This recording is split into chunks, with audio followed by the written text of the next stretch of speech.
사랑하는 성도 여러분, 우리가 이 사도행전의 지금 여행을 28주의 여행을 시작한 지 오늘 이제 23주차가 되었습니다. 우리가 이 사도행전의 역사를 통해서 교회가 무엇이냐, 교회를 바로 알아야만이 하나님의 교회를 바로 세울 수 있다는 것입니다. 자, 그런 면에서 혹 중간에 빠지신 분들은 홈페이지 가셔서 꼭 다시 들으실 수 있기를 바랍니다. 처음부터 이 맥이 끊기지 않아야만 전체를 볼 수 있는 이 눈이 열리기 때문에 그렇습니다. 그래서 여러분 끝까지, 처음부터 끝까지 중간에 빠지지 마시고 함께 이 사도행전의 여행을 완주하실 수 있기를 주님의 이름으로 축복합니다. 지난주 우리가 사도행전 22장에서 예루살렘을 방문한 사도 바울이 유대인들에 의해 붙잡혀 결박을 당했는데요. 자, 이 와중에서도 바울은 자신이 만난 그리스도를 간증하는, 부영들여 내 말 좀 들어보소 하면서 그 간증을 우리가 교육부 목회자들의 스킷으로 지난주에 함께 봤습니다. 그런데 이 바울의 간증이 미처 끝나기 전에 군중들이 다시 이제 폭발을 하는데요. 이로 인해서 치안을 맡은 천부장이 바울을 영문 안으로 데리고 갑니다. 만약 이때 바울을 그냥 석방시키면 결코 유대인들이 가만히 있지 않을 것입니다. 이 폭동을 일으킬 기세였기 때문에 이 천부장은 먼저 실상을 파악하기 위해서 산헤드린 공회의 소집을 요청하게 됩니다. 이 산헤드린 공회는 대제사장과 이 서기관들로 구성된 당시 유대인의 최고 의결 기관이었습니다. 또 이때는 로마의 식민지 하에 있었기 때문에 정치 문제 같은 민감한 사안들은 다룰 수가 없었고요. 종교 문제 같은 비정치적인 내용만 다룰 수가 있었습니다. 오늘 본문은 사도행전 23장인데요. 자, 이 내용은 바울이 바로 이 산헤드린 공회에서 처음 이야기를 시작하는 것으로 23장이 시작됩니다. 우리 사도행전 23장 1절을 다시 한번 보시겠습니다. 바울이 공회를 주목하여 이르되 여러분 형제들아 오늘까지 나는 범사에 양심을 따라 하나님을 섬겼노라 하거늘.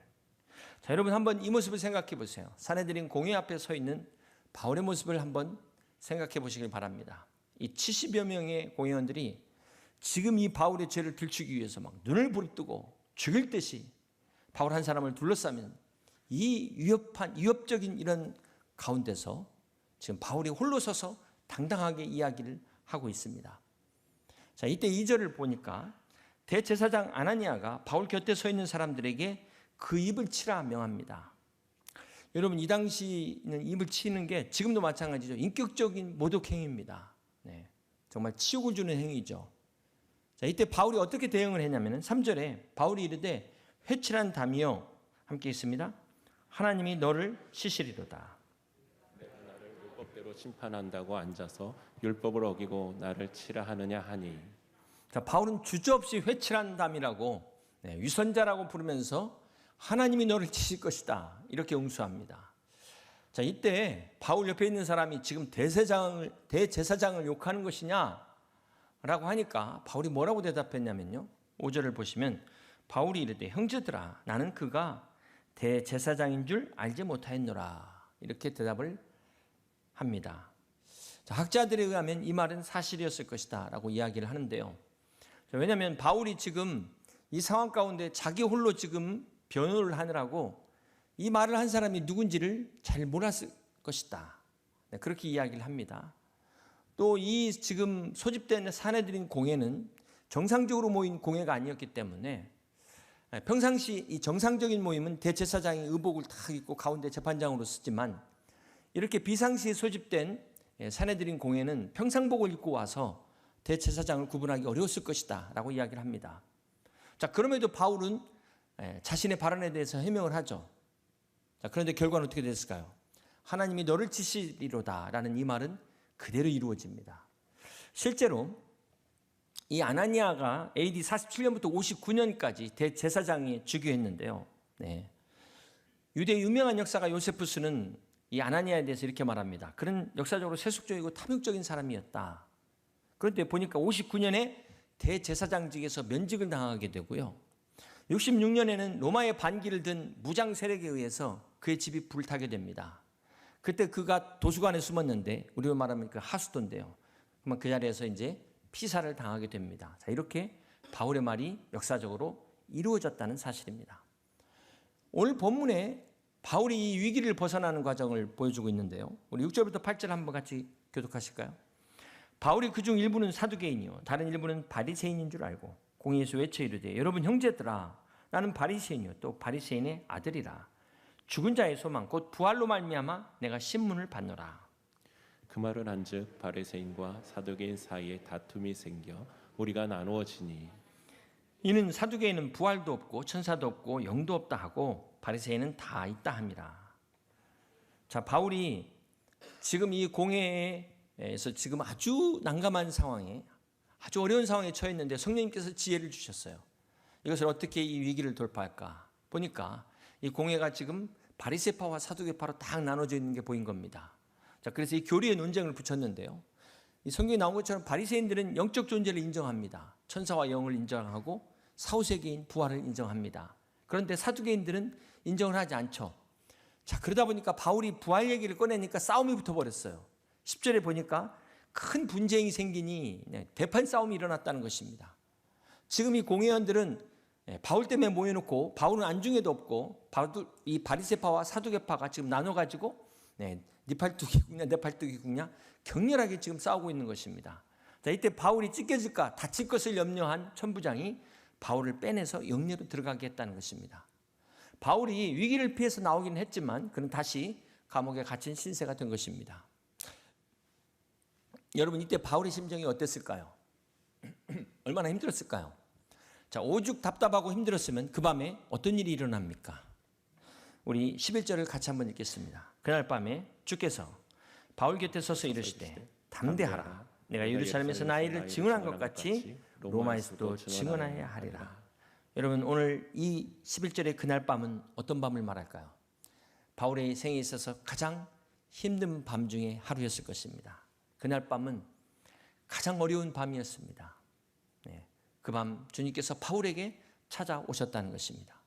사도 바울조차도 힘들어서 주저앉고 싶었던 그 밤, 아니 주저앉았던 그 밤에 짐이 무거워서 도저히 일어날 수 없는, 아니 쓰러져 넘어진 그 밤에 주님이 찾아오셨다는 것입니다.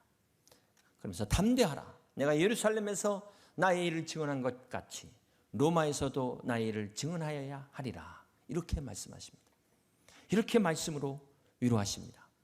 사랑하는 성도 여러분, 오늘 우리 하나님은 바울에게만 말씀하시는 하나님이 아니라 저와 여러분에게도 말씀하시는 하나님이심을 믿으시기를 바랍니다. 그 하나님은 우리가 정말 외로울 때, 우리가 정말 괴로울 때 우리 곁에서 찾아오셔서 성령 안에서 말씀하시는 그 하나님이십니다. 오늘 이 시간 여러분 그 주님의 음성을 들을 수 있는 저와 여러분 되시길 주님의 이름으로 축복합니다. 시편 37편 23절과 24절을 함께 같이 교독합니다. 여호와께서 사람의 마음을 정하시고 그의 길을 기뻐하시나니 그가 넘어지나 아주 엎드러지지 아니함은 여호와께서 그의 손으로 붙드심이로다. 그렇습니다. 우리를 사랑하시는 하나님은 우리가 넘어졌을 때 우리를 내버려 두는 것이 아니라 우리를 붙드시는 하나님이시다 말씀하고 있습니다. 자, 문제는 우리가 그런 하나님을 곁에 두고도 보지 못하는 것이 문제라는 것입니다. 지금도 하나님은 말씀하시지만 우리의 영의 귀가 어두워서 깨닫지 못하는 것이 문제라는 것입니다. 사랑하는 성도 여러분, 이 시간 믿음의 눈을 뜨세요. 믿음의 귀가 열려지시길 주님의 이름으로 축복합니다. 우리 곁에 계셔서 우리를 도우시는 그 주님을 보고 주님의 음성을 들으시는 저와 여러분 되시길 주님의 이름으로 축복합니다. 우리가 그동안 이 사도행전 여행을 통해서 사도 바울의 그 발자취를 따라가고 있습니다. 네. 사도 바울의 생애를 우리가 지금 따라가고 있는데 여러분 그 순간순간마다 하나님의 인도하심 우리가 함께 보고 있습니다. 바울이 다메섹 도상에서 주님을 만날 때도 그렇고요. 그가 1차 선교여행을 떠날 때도 그렇고 또 2차 선교여행 중에 소아시아로 향할 발걸음을 마케도냐로 바꿨을 때 그때마다 하나님께서 바울에게 음성을 들려주셨습니다. 또 아테네에서 선교했지만 실패를 경험하고 낙심해서 고린도에 왔을 때 그때도 주님은 바울에게 말씀하셨습니다. 우리 사도행전 18장 9절 말씀인데요. 밤에 주께서 환상 가운데 바울에게 말씀하시되 두려워하지 말며 침묵하지 말고 말하라. 10절 함께 있습니다. 내가 너와 함께 있음에 어떤 사람도 너를 대적하여 해롭게 할 자가 없을 것이니 이는 이 성 중에 내 백성이 많음이라. 여러분 이 말씀 기억하십니까? 이뿐만이 아니죠. 바울의 삶의 순간순간마다 정말 중요한 시점마다 하나님은 반드시 나타나셔서 말씀하셨습니다. 그렇습니다. 사랑하는 성도 여러분, 오늘 우리도 인생의 순간마다 하나님이 인도하심을 믿으시기를 바랍니다. 특별히 하나님 뜻 가운데 살기를 원하는 사람들에게, 기도하는 사람들에게 하나님은 여러 가지 방법을 통해서, 말씀을 통해서 우리에게 보여주십니다. 그러므로 사랑하는 성도 여러분, 오늘 저와 여러분의 삶도 이 말씀으로 인도하시는 주님의 인도를 경험하는 그런 복된 삶이 될 수 있기를 주님의 이름으로 축복합니다. 오늘 본문을 보면은 사도 바울과 같은 이런 위대한 인물도 가는 데마다 다 환영받지를 못했습니다. 3차 선교 여행을 마치고 그 예루살렘에 돌아왔을 때 정말 방파레를 울리고 행가래를 쳐줘도 부족할 판에 환영은커녕 어떤 사람들이 있었죠? 우리 사도행전 23장 12절부터 13절 함께 같이 교독합니다. 날이 새매 유대인들이 당을 지어 맹세하되 바울을 죽이기 전에는 먹지도 아니하고 마시지도 아니하겠다 하고 이같이 동맹한 자가 40여 명이더라. 지금 바울을 죽이기 전에는 먹지도 않고 마시지도 않겠다. 이 금식하면서 맹세한 자가 몇 명? 40명이라는 겁니다. 여러분 사회생활 하실 때 우리 남성분들 내가 싫어하는 사람이 직장에 한 사람만 있어도 이게 얼마나 괴로운 일입니까?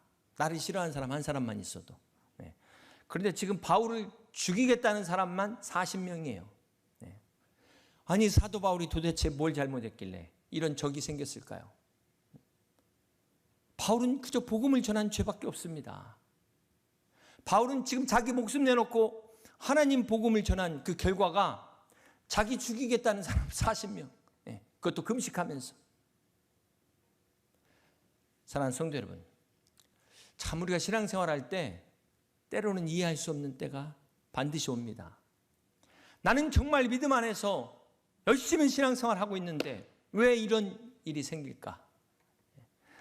내가 정말 주를 위해서 열심히 헌신했는데 왜 나한테 하나님 이렇게 이런 숙제를, 이런 풀리지 않는 일을 주실까?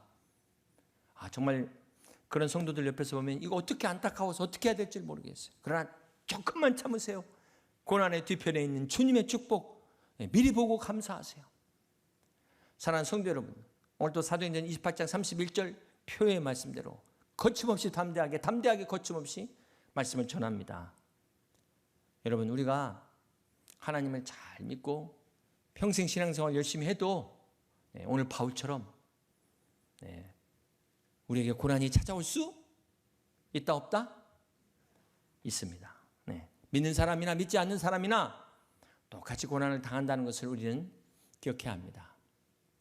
그렇지만 한번 생각해 보세요. 어차피 당하는 고난, 우리가 뭐 신앙생활 안 한다고 해서 뭐 이 고난 다 피해갈 수 있는 거 아니잖아요.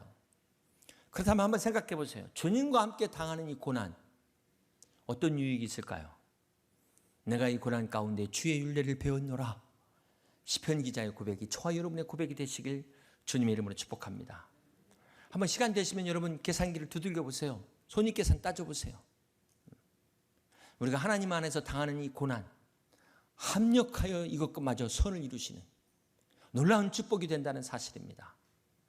자, 무엇보다도 믿음으로 사는 성도들에게 하나님께서 결정적인 순간에 주의 손길이 우리와 함께 한다는 사실을 믿으시길 바랍니다. 이걸 기억하셔야 돼요. 우리 사도행전 24장 15절부터 16절까지를 한번 같이 교독합니다. 하나님께서 이 바울을 어떻게 구하십니까? 자, 이제 너희는 그의 사실을 더 자세히 물어보려는 척하면서 공회와 함께 천부장에게 청하여 바울을 너희에게로 데리고 내려오게 하라. 우리는 그가 가까이 오기 전에 죽이기로 준비하였노라 하더니 바울의 생질이 그들이 매복하여 있다함을 듣고 와서 영내에 들어가 바울에게 알린지라. 자, 바울을 죽이려는 음모가 바울에게 친척에게 알려진 겁니다. 여기 생질은 바울의 누이의 아들이죠. 그러니까 외조카가 됩니다. 놀랍게도 이 조카에게 이 음모가 알려지게 돼요. 사실 바울을 죽이려는 음모가 이번이 처음이 아닙니다. 우리가 사도행전 9장에 보시면 담에게 있어서 바울을 죽이려는 그 음모가 또 바울에게 알려졌을 때 바울을 광주리에 담아가지고 성벽에 내리잖아요. 자, 그렇게 피하게 되고, 또 사도행전 20장에서 바울이 3차 선교행을 마치고 고린도에서 바로 가이사랴로 배로 오려고 했는데 그때 그 배에 암살단이 타고 있다, 이 얘기를 들어서 바울이 계획을 수정하죠. 북쪽 마게도냐로 걸어서 방향을 수정하게 됩니다. 자, 그런데 오늘 본문에서도 바울을 암살하려는 금식하면서 결단하고 있는 이 40명의 암살대를, 이 음모를 누가 들어요? 바울의 이 조카가 듣게 된 겁니다.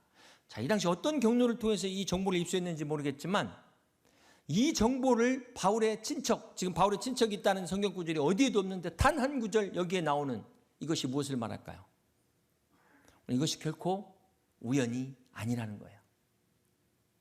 그뿐만이 아닙니다. 이 조카의 말을 들은 바울은 백부장에게 부탁해서 천부장과 만나게 하는데요. 우리 18절과 19절을 함께 교독합니다. 천부장에게로 데리고 가서 이르되 죄수 바울이 나를 불러 이 청년이 당신께 할 말이 있다 하여 데리고 가기를 청하더이다 하매 19절 함께 있습니다. 천부장이 그의 손을 잡고 물러가서 조용히 묻되 내게 할 말이 무엇이냐. 자, 여기서 좀 이상한 면이 있죠. 천부장이 바울의 조카가 뭔데 가서 그 손을 잡고 조용한 데 가서 내게 할 말이 뭐냐, 왜 이렇게 물어봤을까요? 자, 이거는 이걸 기대한 겁니다. 이걸. 그 당시에도 이 뇌물을 기대했다는 거예요, 이 천부장이. 근데 참 천만다행인 건 천부장이 이 뇌물을 결국 받지는 않았습니다. 자, 그런데도 이 조카의 이야기를 끝까지 경청합니다. 자, 천부장에게는 이게 중요한 정보가 될 수 있죠. 자칫 잘못하면 자신이 문책당할 수도 있는 지금 그런 상황입니다. 그래서 천부장이 이 음모를 자세히 듣게 돼요. 22절부터 24절까지. 그러면서 어떤 조치를 취합니까? 이에 천부장이 청년을 보내며 경계하되 이 일을 내게 알렸다고 아무에게도 이르지 말라 하고 23절 백부장 둘을 불러 이르되 밤새 3시에 가이사랴까지 갈 보병 200명과 기병 70명과 창병 200명을 준비하라 하고 또 바울을 태워 총독 벨리스에게로 무사히 보내기 위하여 짐승을 준비하라 명하며. 자, 여기서 우리가 하나님의 섭리를 보게 되는 겁니다. 여러분, 바울 한 사람을 위해서 이 천부장이 이런 배려를 한다. 천부장이 지금 이 암살 계획에 대해서 아무에게 말하지 말라고 한 이유가 무엇이었을까요? 사실 이렇게까지 할 필요는 없는 거거든요. 자기 책임만 안 당하도록 그렇게만 해결하면 되는 건데 왜 이 이야기를 하지 말라? 그거는 자, 바울을 죽이려고 한 이 40명의 암살 결사대가 자기 계획이 수포로 돌아갔어요. 그런다고 포기하겠습니까? 포기할까요? 그러니까 이 천부장 한마디로 말해서 바울을 정말 생각한 사람이에요. 바울을 지키기 위해서 보안 유지하라는 것입니다. 그리고 밤 제3시, 우리 시간으로는 저녁 9시입니다. 이 당시에는 전기가 없기 때문에 깜깜하죠. 그때 비밀리에 바울을 옮겨요. 총독 관저가 있는 가이사랴로 옮기는데, 자, 이것도 그냥 옮기는 게 아니라 여기에 백부장 2명을 붙여서 중무장한 보병 200명에 말탄 기병 70명에 창으로 무장한 병사 200명을 붙여가지고 바울을 호위하게 합니다. 그리고 바울도 그냥 걸어서 보내는 게 아니라 바울을 태울 말을 함께 같이 준비했다는 것을 알 수 있게 됩니다. 바울을 철동같이 경호해가지고 바울을 호송하는 거예요. 이런 천부장을 하나님이 만나게 하셨다는 것입니다. 그렇습니다. 사랑하는 성도 여러분, 우리 하나님은 꼭 믿음의 사람들을 통해서만 역사하시는 하나님이 아니시라는 겁니다. 전혀 하나님을 믿지 않는, 하나님을 모르는 사람들을 통해서도 하나님은 역사하십니다. 우리 성도들을 돕게 하세요. 이 당시 천부장은 말 그대로 1000명의 병력을 지휘하는 지휘관입니다. 그런데 보니까 실제로 이 천부장이 동원할 수 있는 병력은 한 600명 정도래요. 400명 정도는 이렇게 관리 인원이고 전투에 동원할 수 있는 인원은 600명이라는 거예요. 자, 그런데 지금 바울 한 사람을 보호하기 위해서 몇 명을 보냈다고요? 470명을 보낸 겁니다. 이건 보통 관심이 아니라는 거죠. 이게 바울이 부탁한다고 이게 될 일입니까? 이게 누가 하신 일일까요? 바울이 뭘 했을까요? 바울은 아무것도 한 거 없이 그저 담대하라. 네가 예루살렘에서 증언한 것 같이 로마에서도 증언해야 하리라. 이 말씀 하나 붙잡고 기도한 것밖에 없어요. 그런데 하나님이 알아서 다 예비하셨다는 것입니다. 이런 천부장 만나게 하시고 천부장이 바울에 대해서 마음의 호의를 갖게 하신 이 모든 환경에 배후에 누가 계셨다? 하나님이 역사하셨다는 거예요. 하나님. 네. 그렇습니다. 사랑하는 성도 여러분, 우리는 어려울 때마다 기도해야 됩니다. 문제는 자꾸 내가 하려고 하니까 문제죠. 내가 누구 찾아가야 되지? 어떤 백을 돈해야 되지? 어떤 경험을 갖고 어떤 지식으로 이걸 해결해야 되지? 자꾸 세상적인 방법으로 이한 차선책을 찾는다는 것입니다. 그런데 오늘 우리는 위기 상황에서 무엇을 해야 되죠? 첫 번째, 하나님 앞에 엎드려야 되는 것입니다. 기도해야 돼요. 그때 놀라운, 생각지도 못한 사람을 통해서 하나님이 역사하신다는 거예요. 오늘 여러분도 그런 가운데 여기까지 와 계시잖아요. 오늘 바울 한 사람을 위해서 470명이나 되는 로마 군대를 동원하신 그 하나님, 우리가 믿는 하나님이심을 믿으시기를 바랍니다. 여러분 한번 바울 입장에서 한번 생각해 보세요. 자, 이런 지금 자기를 죽이겠다고 금식하면서 이를 부득부득 갈고 있는 40명의 암살 결사대가 있는 상황에 어떻게 해야 바울이 안전하게 바울의 생명을 보존할 수 있을까요? 아무리 어디 수군들 이 사람들 들키지 않겠습니까? 도망갈 데도 없어요. 도망갈 데도. 그렇다고 해서 예루살렘 성도들 다 동원해가지고 한들 이만한 방법이 있겠냐는 거예요. 본문의 25절 보니까 이 천부장이 바울의 법적인 신변 보호를 위해서 총독에게 친서까지 써줍니다. 이렇게 바울을 안전하게 가이사랴로 호송해가지고 헤롯 궁에 보호수감돼요. 자, 비록 바울은 감옥에 들어갔지만 이 감옥은 어떤 감옥입니까? 하나님이 바울을 보호하시기 위해서 예비하신 감옥이었다는 것입니다. 그렇습니다. 사랑하는 성도 여러분, 믿음의 성도들에게는 감옥도 때로는 축복이 될 수 있습니다. 대표적으로 요셉이 그렇잖아요. 요셉이 그 감옥이 하나님 말씀대로 순종했더니 감옥으로 갔는데 그 감옥은 국무총리로 가는 지름길이었어요. 바울에게도 마찬가지였습니다. 바울에게도 감옥은 피난처였다는 것입니다. 바울을 쉬게 하고 안전하게 보호하고 걱정하지 않고 그냥 로마 병사들이 그냥 알아서 지켜주는데 무슨 걱정할 필요가 있겠어요. 그렇습니다. 여러분, 하나님의 방법은 우리 생각을 초월해요. 우리 상상을 초월합니다. 그러므로 내 생각으로 하나님의 방법을 제한하지 마시길 바랍니다. 사랑하는 성도 여러분, 오늘 이 바울을 통해서 우리가 깨닫게 되는 것은 바울이 가는 이 길목에 40명의 비밀 결사대가 있었듯이 우리가 가는 우리 인생길에도 이 장애물이 있다는 사실을 우리는 잊지 말아야 될 것입니다. 특별히 사단 마귀는 우리의 목숨만 노리는 게 아니에요. 우리를 끝까지 끌어내기 위해서 온갖 음모를 다 꾸미고 있다는 것입니다. 저도 지난 세월 동안 이렇게 순간순간마다 정말 하나님의 은혜로 여기까지 왔습니다. 제가 처음에 저희 교회 온 게 1996년도인데요. 여의도 침례교회 전도사로 왔는데 정말 올 수 없는 상황 가운데 생각지도 못했는데 우리 여의도 침례교회 사역자로 오게 됐습니다. 그리고 또 간증했지만 제가 중간에 나이 40에 유학 가게 된 것도 그렇고요. 또 제가 베를린 지교회 첫 번째 우리 교회 파송 목회자로 가게 된 것도 그렇습니다. 저는 완전히 이제 여러분 인사하고 갔는데 제가 1년 만에 돌아오게 된 것 꿈에도 상상하지 못한 일입니다.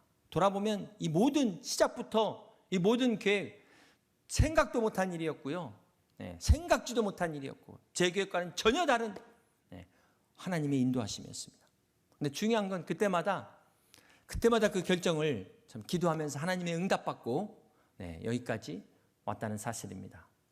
이제 말씀을 정리합니다. 사랑하는 성도 여러분, 우리가 신앙을 따라 주님이 원하시는 길을 가다 보면 복 받을 수도 있지만 때로는 억울한 일을 당할 수도 있어요. 어려움을 당할 수도 있습니다.